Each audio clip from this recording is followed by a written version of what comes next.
Welcome to Rod's Tabletop Hoops.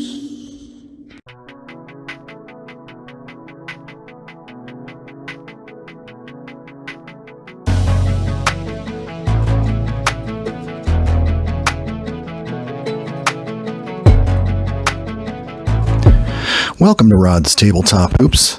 This portion of our Boxed Games series features a game that's I consider vintage and current at the same time.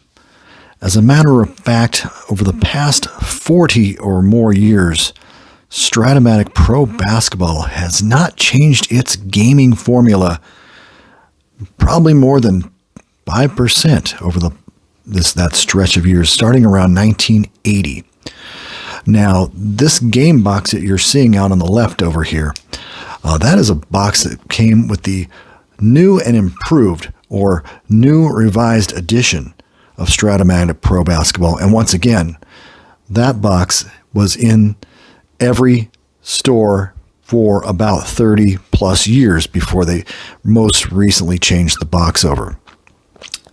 Now I'm going to do a comparison with the Strat-O-Matic box because we're talking about box games here. I'm going to do a comparison between the graphic content on the front of the box and everything. But at first, I want to pay tribute to the original Strat-O-Matic Pro Basketball, which was issued in approximately 1974. I do not know as much about this original version as I do the current version, but let's take a step back in time and take a brief look at the original Strat-O-Matic Pro Basketball box.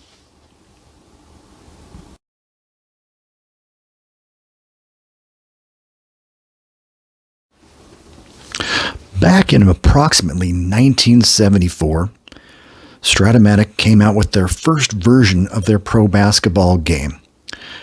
Now you can see that on the left side of that picture, you can see a lot of clip art.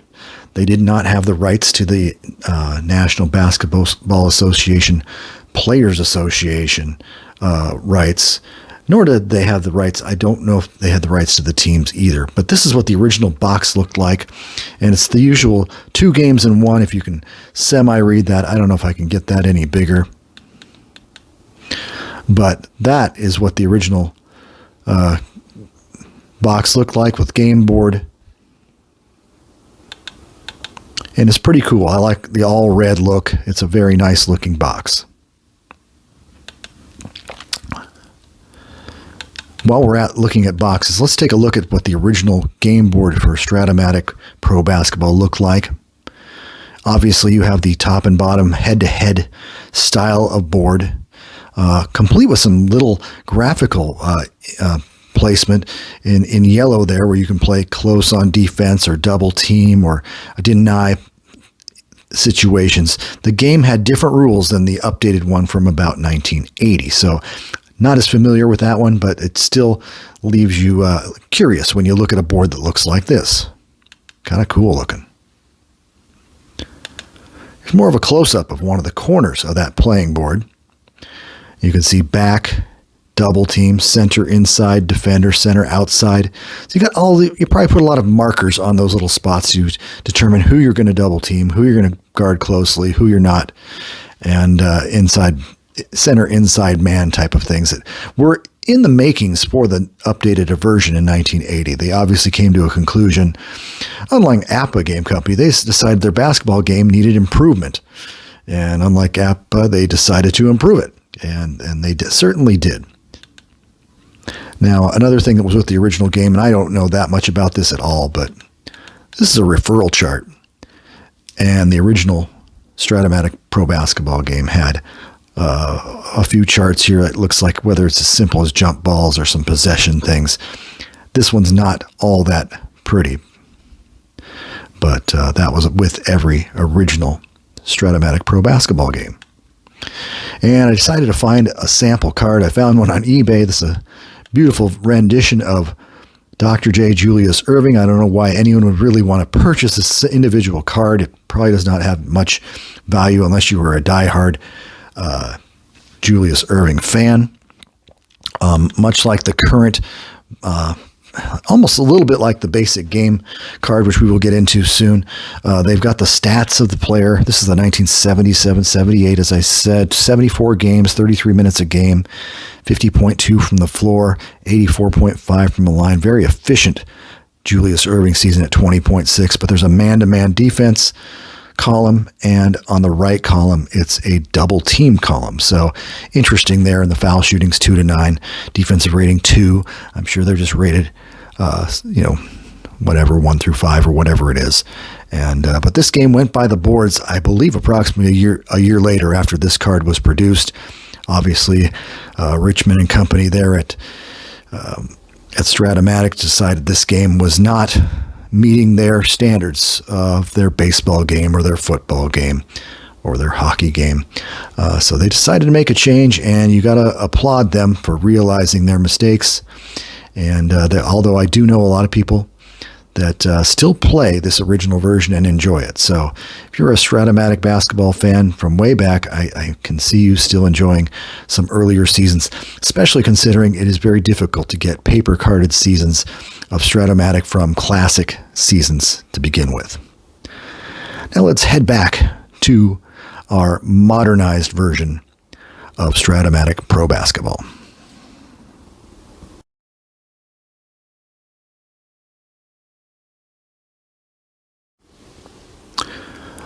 Okay, here's the 1980, 80 or 81 version of Strat-O-Matic Basketball that was issued. And the first thing that intrigues me is they kept this same game box for about 40 years. This is the most interesting piece that I have to examine a little bit.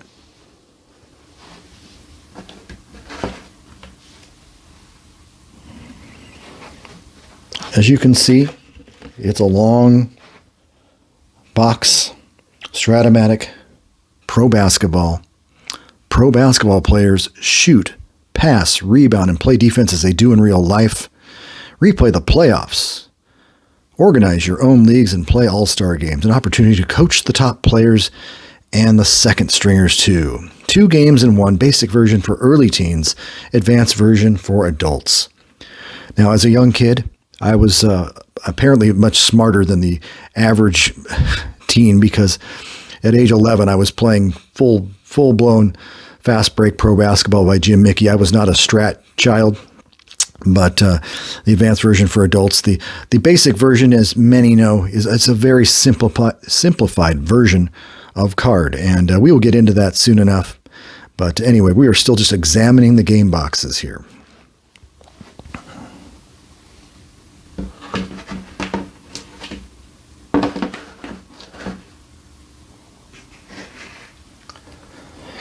Now, my favorite part about the Strat-O-Matic game box is not the front, but the back. Because this is the part of the box you could go to a Toys R Us or a local game shop back in the day. And this is what you would be reading on the back of the box if you had never played Strat-O-Matic basketball before. Strat-O-Matic Pro Basketball is essentially a challenging mental struggle between opposing coaches. Now, that's a very strong opening. That could turn some people away just by saying something of that nature. Well, I don't know if I want to think so much. I just want to play a game. But either way, if you're into this, you're into stats, and you're a full-fledged pro basketball fan, that might be for you. The opportunity is now yours to participate in pro basketball in its key position as an actual coach. I don't know. I think the key position would be the actual superstar player on the court, but I'm not trying to give them a hard time, but I just love how these things are written. It is you, the coach, who has the power to coordinate, maneuver, and apply all strategy moves at the appropriate time to achieve victory. It is therefore possible for a weaker team with good coaching to defeat a superior team with poor coaching. Time and time again, it will be your coaching ability that makes the difference between victory and defeat. This is the type of stuff that sells games to young kids and adults alike. And it continues to go on. You are responsible for arranging the starting lineup. You weigh the offensive ability of one player against the defensive ability of another player. You adjust your lineup due to injuries, players in slumps, and in hot streaks in an effort to reverse a losing streak. You arrange the substitutions, designating the appropriate time to bench or rest your starters. and the accuracy of Strat-O-Matic is uncanny. So that's up for debate a little bit. I think it's well within the range of having fun and knowing who the superstars and who the superstars aren't. But the fact that Strat-O-Matic basketball is such a deeply involved game where you are getting you're almost dribbling that basketball for some of the players. Like, who gets to feed the ball? Who's going to have the ball when you have a pass a choice? There's a lot of things that can sway statistics, and I've seen it in statistical replays, both on the computer and on the board game, where, say, Dr. J averages 29 points when he only averaged about 20 for the Philadelphia 76ers, and the only reason that is because you decided as coach that Dr. J should get the ball a little bit more, which isn't a bad thing, but is it realistic? Is it accurate? So you can make Strat-O-Matic, I feel, as accurate as you want it to be. So, but not getting into the details too much right at the moment. What else is there? Let's skip a couple paragraphs. Strat-O-Matic basketball is actually two distinctly different games in one: a basic version for early teens and an advanced version for adults. The rules are easy to absorb and utilize. You will begin playing the basic version right away, and many will eventually play the advanced version. Both games may be played in solitaire fashion or by two or more players. Now, I always hear that as, most games are like this are best with two players, so you can have strategies and play back and forth. So when purchasing Strat-O-Matic, you receive all game parts for both classic and advanced versions. In essence, you will own two games for the price of one. Perhaps you will prefer playing our basic game to our advanced game, or vice versa. In either instance, you will be thrilled and amazed by the rapid play and realism that each game has to offer. This game was produced in Glen Head, New York, Strat-O-Matic Game Company Incorporated. And let's move on from the back of the game box to the player cards. Player cards come in basic and advanced format, as mentioned on the back of the box. The biggest difference between the two things are the advanced version's all fancy with multiple columns: outside, penetration, inside, and fast break columns, passing, defensive columns, an X column to block some shots. The basic card is nothing short of simplistic. One column with all the types of shots, one column with either a pass or a pass to a higher rated shooter, a defensive column that's very minimalistic, and shot results on defense, good or not good. There are no block shots in this basic version, which is kind of weird to me. So that's the D. Brown card from 1981. Larry Bird is in one of his final stages of his career here, battling injuries. But you can see on his passing column here, there's a stolen, a turnover, and a DAS 3-20. You roll a 1-20 die in many cases, or get an automatic number from the advanced action card deck.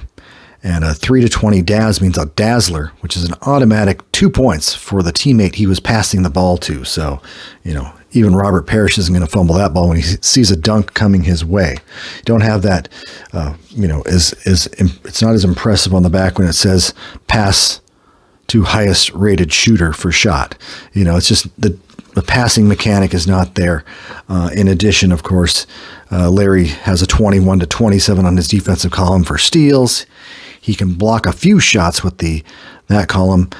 These cards, at least the advanced version of the card, is adorned with some beautiful, helpful statistics, so you know exactly what Larry Bird you're getting here. This is the 19.4 points per game version. Larry was on his last legs, but the Celtics were still good enough to go 56-26 in 1991. So Kevin McHale's the same way. He's got that basic column card as well. And those basic column cards, they operate off of a little small baby deck here. Whether you're the home or the visitor, you start off with control with the right forward. Say Larry Bird's got the ball. Okay, let's do the quickest down and dirty basic game here. Right forward has the ball. Okay, I gotta put this card down like it's been slapped down. Okay, right forward has the ball. That's Larry. And then you go over to the other side, the next card, and say you're the home team. It says shot. And shot is this column right here. And I believe it's as simple as rolling 2 dice.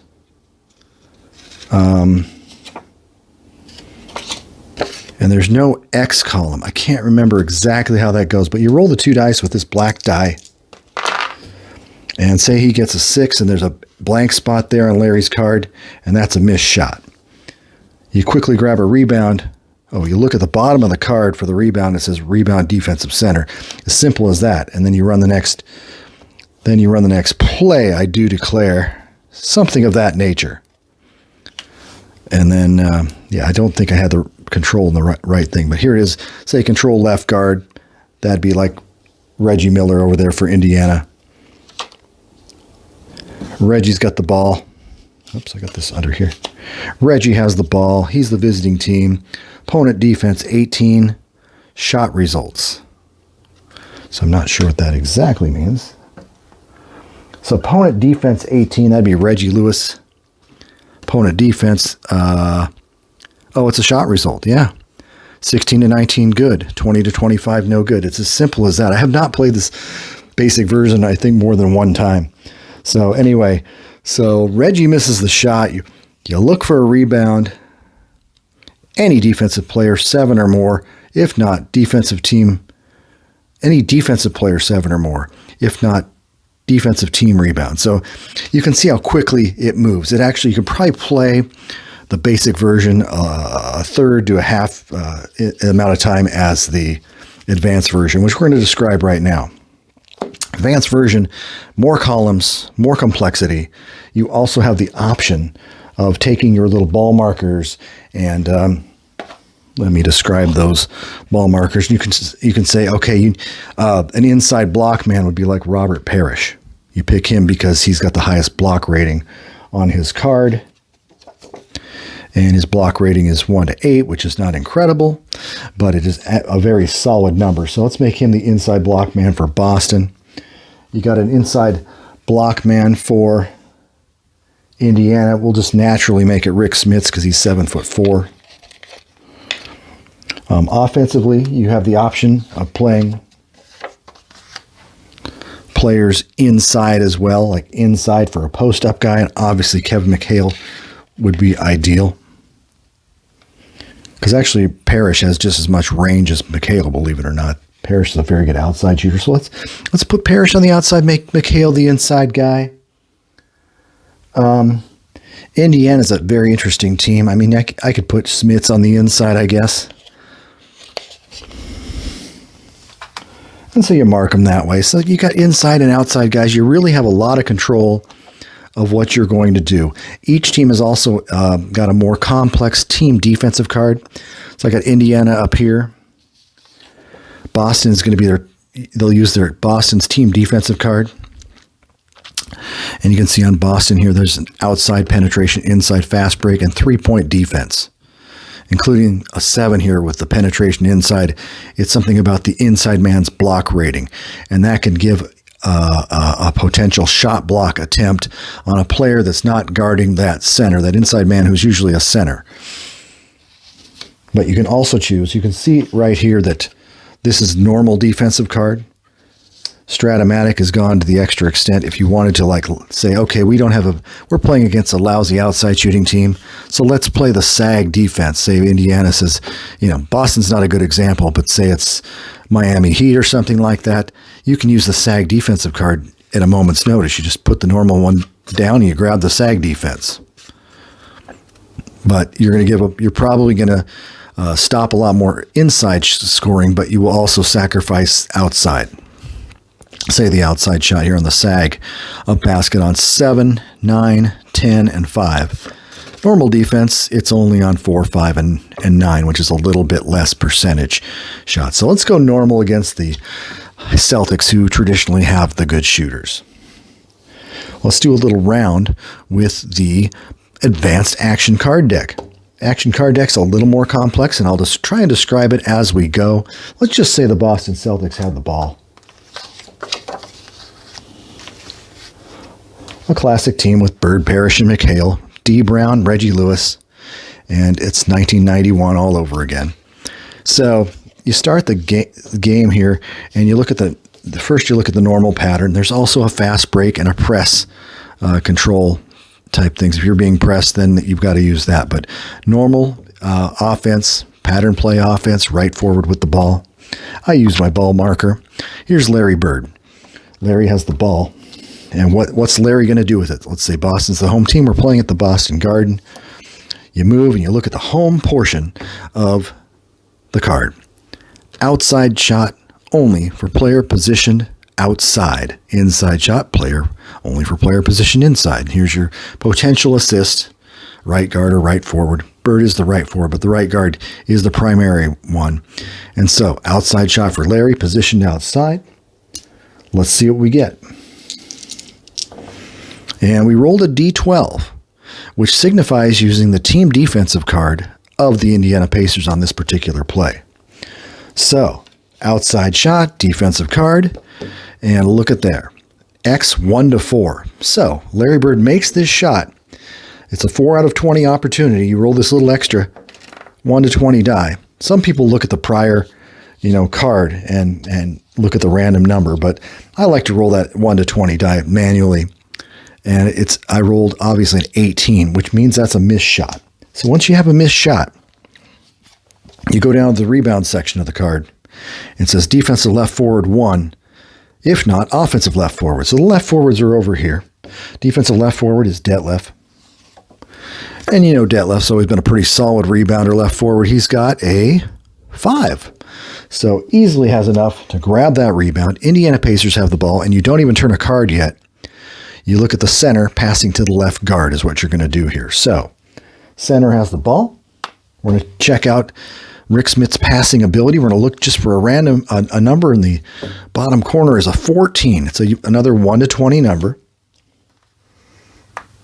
And let me move Smith's markers here so I can get an up-close look. A 14. See, he's got an open position shot on 1, 2-20 position shot. That's not a great passer right there. So that means the pass, while successful, to the left guard, which is Reggie Miller, leaves Reggie with a guarded position shot. And so Reggie can shoot that shot. You roll the 3 dice. And once again, we got a team defensive card. So the team defensive card of Boston on the outside, it's a 6. And the D6 is a miss. So Reggie's no good from outside. And you quickly check the rebound here. And it's the defensive center if he has a 2 or more. And the Chief has a 4. So the Celtics gain possession of the ball. Who's got it? Right guard. Right guard is D. Brown. You look at the home team at the top of the next card. Opponent defense, 39. And so you look at Vernon Fleming's 39. Pass to any 1+ for position shot. So the Celtics have Bird with a 1. McHale with a 1. So it's Bird or McHale. We got to go to Larry, right? Position shot, nothing special. Mediocre defense being played, but Larry's going to try an outside shot. And we've got a D5 again, looking at Indiana's normal defense. Outside shot, 5 is an X. Basket for Larry Bird. Celtics are on the board. And it's somewhat debatable whether that's an assist or not. I don't have my recollection of the assist rules precisely, but they have dazzlers for assists. If you pass to an open position shot, I always give assists there. That one is just a 50-50. There are certain passes that have a little dot. Let's see. Who's a mediocre passer like McHale? The black hole. Ball goes in, never comes back out. McHale's got a from 10-20 position shot with a dot, which means you do not award an assist on anything with a dot. But anyway, little character things with the game that I'm sure people have worked out over time. Let's go back to the Pacers. They have the ball now. And we're going to say left guard on the normal right here. Left guard. Back to Reggie. That's a good way to start. Look at the visiting board here. Outside shot for player positioned outside, inside for player positioned inside. What's Reggie got? Ooh, X. X is a defensive block shot category. And so you go to Reggie Lewis. How does he defend on the outside shot? Well, X9, 2 to 5 and 11, it's good. So he missed the balance of everything. The BAL means Reggie blocked that shot. So got a block shot. You can go for the rebound. I believe that's what you do. And we look at the card, and it's defensive left forward 2. And Kevin McHale has a 3. So Celtics block the shot, grab the rebound. Ball starts with the left forward. Left forward is Kevin McHale. What's he going to do with it? You go to the home team, switch on the defender, any open shot, outside penetration or inside. This is one of the best cards you can get if you're on the offensive team, because he's switched off. The right guard is the defender, and if, of course, the right guard had been the position he played, it'd be the right forward. But it's the right guard. Vern Fleming is guarding him, so it's kind of like a real nice opportunity here for Kevin. I like Kevin on the inside. I think that might be the way to go with him. He's open. Let's see if he gets his regular card. Oh, we rolled an X, though, so it doesn't even matter. Inside. You get in those streaks. Let's see. X, and I rolled a 12 inside, and it's 2 to 6 and 10.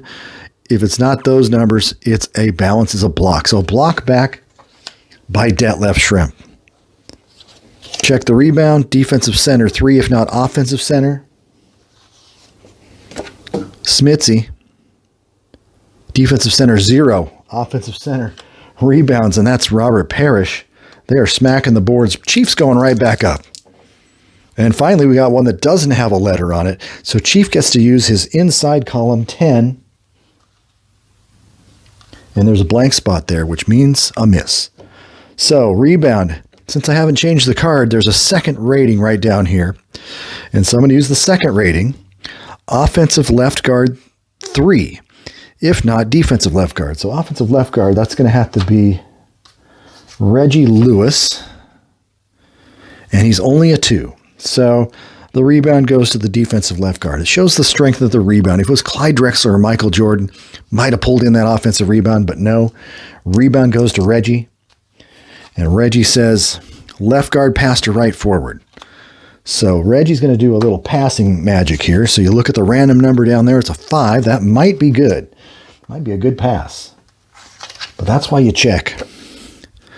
1 to 8, open position shot. So who was Reggie passing to? The right forward. Open position shot for Chuck, the rifleman person. So anything that's an O on that outside column, if I get it, yeah, we're clear there. We got a 6. We're using his card. And the rifleman, 6X, he makes it no matter what. And because it was an open pass to a position shot, that's a definitive assist for Reggie Miller. Chuck Person scores, and the Pacers make another basket. You start on the left side here. Left forward. Kevin McHale's got the ball, right? McHale. What's he going to do under the home team? Opponent defense 36. And that's Detlef. He fouled him. 34 to 40 is a foul.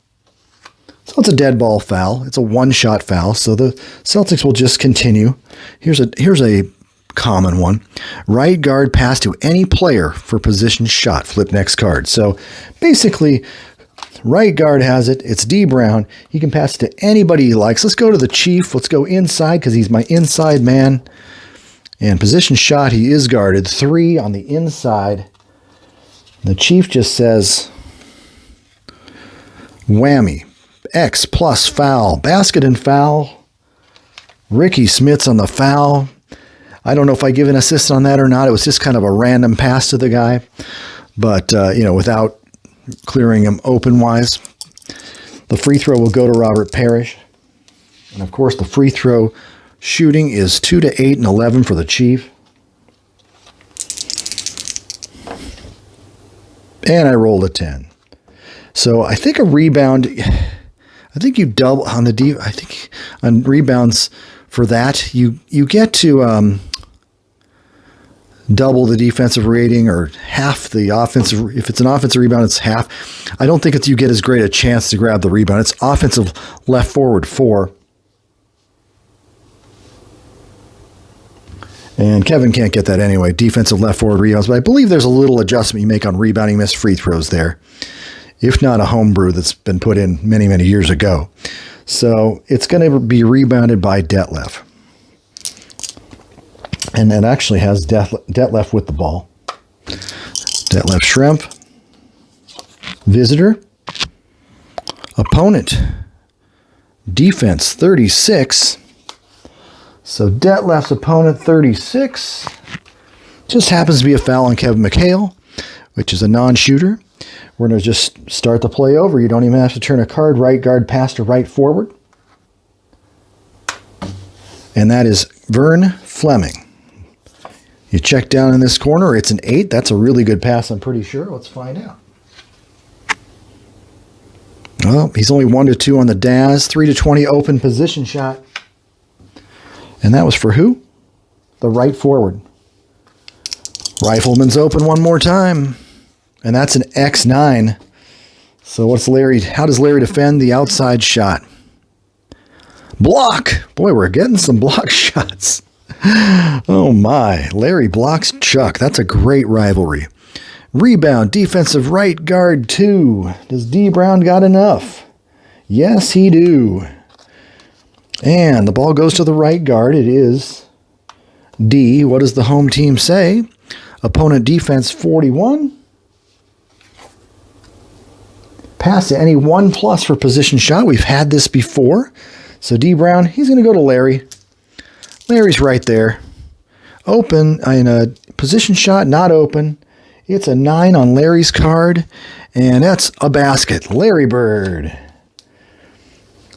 Celtics score. Let's do one more play here. This is kind of fun. Right forward. Goes to Chuck. Chuck has the ball. Visiting team. Opponent defense 22. Well, I can see this coming. I can see a steal in the making because on Larry's defense, 21-27 steal. So when you get a steal like that, you get the option to go break away and try to make a basket. Larry's fast break column would be the usable column. Let's see what we can do with the Birdman. And that's going to be free of any other card. It's a 9 on the fast break. 9. Oh, Larry has a miss right there on the fast break. So, rebound of that. Defensive right forward, it is Chuck Burson. And of course, it's right forward past any player for position shot. Let's go over to Detlef. Move card. Detlef from outside, that's a 6. Outside, foul 2. 2 shots for Detlef. He makes the free throws 2 to 8 and 10. That's a 6. And a 7. Detlef scores, and that'll round out a little sample gameplay. You can see how the game works. You can see how the game flows. And it gets faster with time. Just for informational purposes, I played approximately...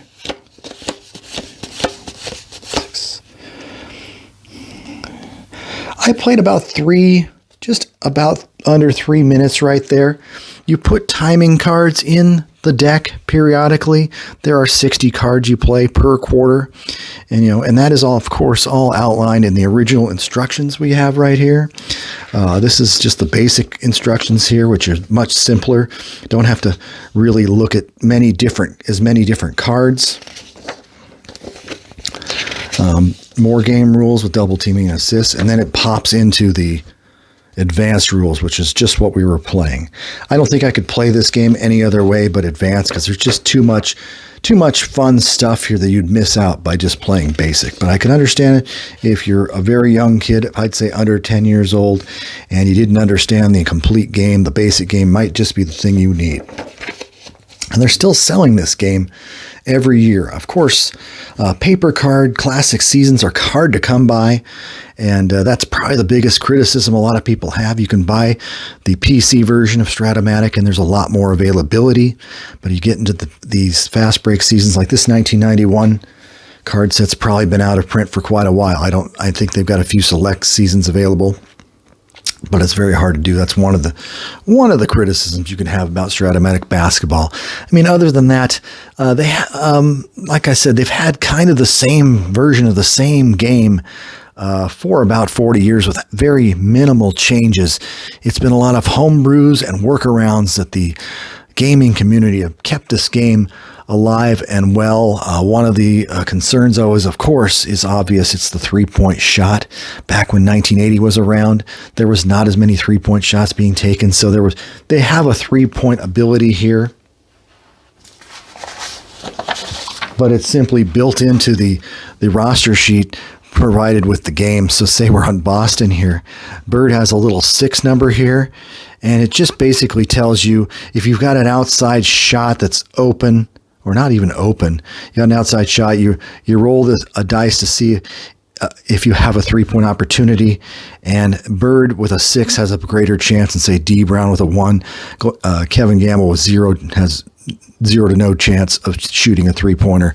But it's another mechanism they use to try to add the three-point shot without having to modify the card too much. Everybody has a three-point shooting range.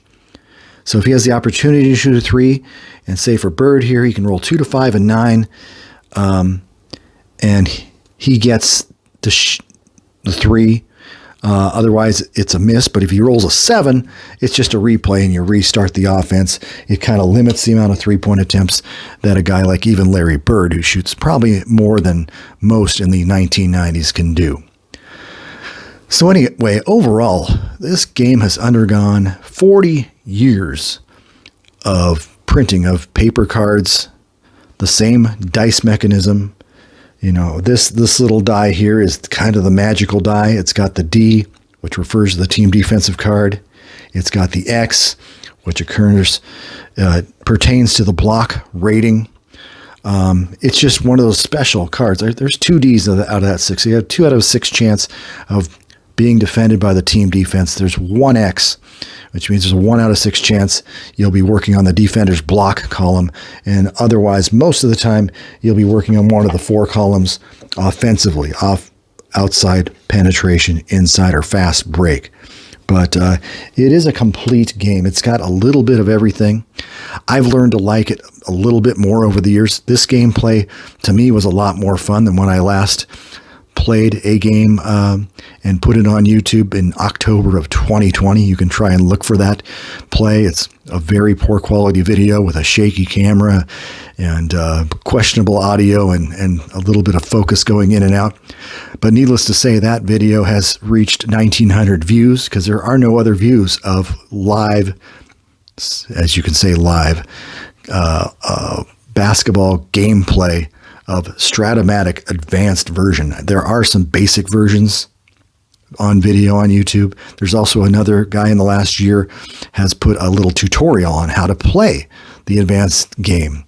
But even in his comments, he stated he'd never played a full game of Strat-O-Matic advanced basketball, but he knows the rules inside out, backward and forward. Maybe he just plays a quarter at a time, and that's what works for him. So anyway, this has been another version of a boxed games series of a vintage and modern game known as Strat-O-Matic Basketball. This is Rod's Tabletop Hoops signing off. Thank you.